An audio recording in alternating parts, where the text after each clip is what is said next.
രാവിലെ മോർണിംഗ് വാക്കിന് പറ്റിയ സ്ഥലം കേട്ടോ. പ്രഭാത സവാരിക്കൊക്കെ ഇറങ്ങുന്നവരെ ധാരാളം ഇവിടെ കാണാം.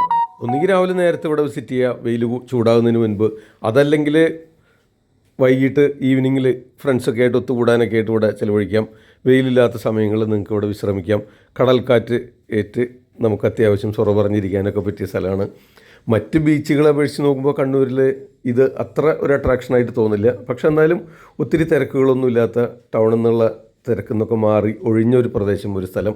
ഇവിടെ അല്പസമയം ചിലവഴിക്കാനായിട്ട് തീർച്ചയായിട്ടും വരാം. നിങ്ങൾ ലൈറ്റ് ഹൗസൊക്കെ കാണുന്നുണ്ടെങ്കിൽ അവിടെ അടുത്താണ് ലൈറ്റ് ഹൗസും ഫോർട്ടും മ്യൂസിയം ഒക്കെ. ഒരു ഹാഫ് ഡേ പ്രോഗ്രാമായിട്ട് വെക്കുകയാണെങ്കിൽ അതിൻ്റെ കൂട്ടത്തിൽ നിങ്ങൾക്ക് ബേബി ബീച്ചും കൂടെ സന്ദർശിക്കാവുന്നതാണ്. ഇതാണ് കണ്ണൂർ ബേബി ബീച്ച്. ഇവിടെ പകൽ സമയങ്ങളിൽ, വെയിൽ സമയങ്ങളിലൊക്കെ ഇത്തിരി ബുദ്ധിമുട്ടായിരിക്കും തോന്നുന്നു. പക്ഷേ എന്നിരുന്നാലും അവിടെ സീറ്റിങ്ങും ചെയറൊക്കെ സെറ്റ് ചെയ്തിട്ടുണ്ട്. അവിടെ രാവിലെ സമയങ്ങളിൽ ഇരിക്കുന്നതിനോ വൈകുന്നേരങ്ങളിലോ ചിലവഴിക്കുന്നതിനായിട്ട് ഉപയോഗിക്കാവുന്നതാണ്. ഫോട്ടോഷൂട്ടിനൊക്കെ പറ്റിയ പോയിൻറ്റ്സാണ്. ഇതൊരു ക്ലിഫാണ്. ഇവിടെ കയറി നിന്ന് താഴോട്ട് നോക്കുമ്പം കടലിൽ നിന്നുള്ള ദൃശ്യങ്ങളൊക്കെ കാണാനായിട്ട് സാധിക്കും. പാറക്കൂട്ടങ്ങളും ആ കടലിൻ്റെ തിരമാലകളും കടൽക്കാറ്റും കൊണ്ട് വിശ്രമിക്കാനായിട്ട് പറ്റിയൊരു ഇടം തന്നെയാണ്. തീർച്ചയായിട്ടും ഇവിടെയും കൂടെ നിങ്ങളുടെ ഐറ്റിനറിയിൽ ഉൾപ്പെടുത്തി ഇവിടെയും കൂടെ സന്ദർശിക്കാവുന്നതാണ്. തീർച്ചയായിട്ടും കണ്ണൂരിൻ്റെ ദൃശ്യഭംഗി ആസ്വദിക്കുമ്പോൾ അതിൽപ്പെട്ട ഒന്ന് തന്നെയാണ് ബേബി ബീച്ച്. ലൈറ്റ് ഹൗസ് വളരെ അടുത്താണ് ഇവിടുന്ന്. അതുപോലെ തന്നെ നിങ്ങൾക്ക് അവിടെ എൻട്രി ഫീ ഒന്നുമില്ല. മോർണിംഗ് വാക്കിനൊക്കെ ആയിട്ട് ഉപയോഗിക്കാം. ഇനി അവിടുത്തെ ചെയറുകളിലൊക്കെ ഇരുന്ന് വിശ്രമിക്കാനായിട്ടും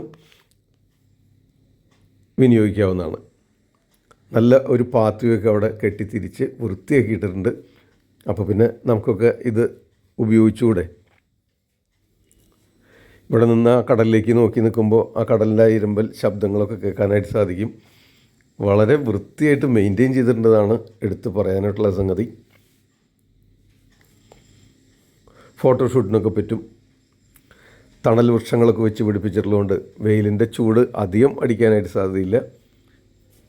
രാവിലെ 10 മണി 11 മണി സമയമാകുമ്പോഴത്തേനും നല്ല വെയിലിന് ചൂട് കൂടി വരുന്നു, ഈ ജനുവരി മാസത്ത് പോലും. അപ്പോൾ ഏപ്രിൽ മെയ് ഒക്കെ ആകുമ്പോൾ കുറച്ചുകൂടെ കഷ്ടമാവാനായിട്ട് സാധ്യതയുണ്ട്. പക്ഷേ എന്നിരുന്നാലും കടലിൽ നിന്നുള്ള കാറ്റേൽക്കുമ്പോൾ വളരെ സുന്ദരമായ ഈ സ്ഥലം ആസ്വദിച്ചുകൊണ്ടിരിക്കാനായിട്ട് സാധിക്കും. ഫോട്ടോഷൂട്ടിനും സാധ്യമാണ്. വീഡിയോ ഇഷ്ടപ്പെട്ടാൽ ലൈക്ക് ചെയ്യുക, കമൻറ്റ് ചെയ്യാനായിട്ട് മറക്കരുത്.